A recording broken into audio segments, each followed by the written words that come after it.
Pendant quelques heures, la ville de Nîmes a remonté le temps pour redevenir Colonia Augusta Nemosus. La cité a accueilli l'empereur Adrien et il a présidé l'avènement d'Auguste dans les arènes.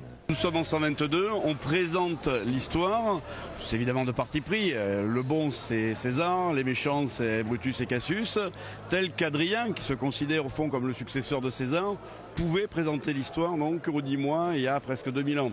Et c'est ce que faisaient les Romains, ils faisaient des exemples, ils montraient l'histoire, ils mettaient en scène l'histoire, c'est attesté. Pour raconter cette histoire, 400 hommes et femmes sont venus de France et de l'étranger.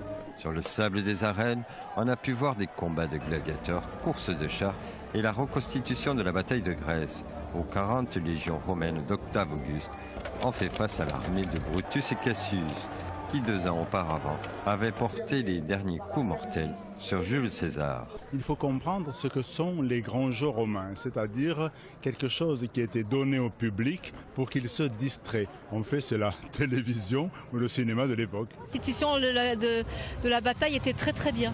Ça permet d'instruire un petit peu aussi les jeunes.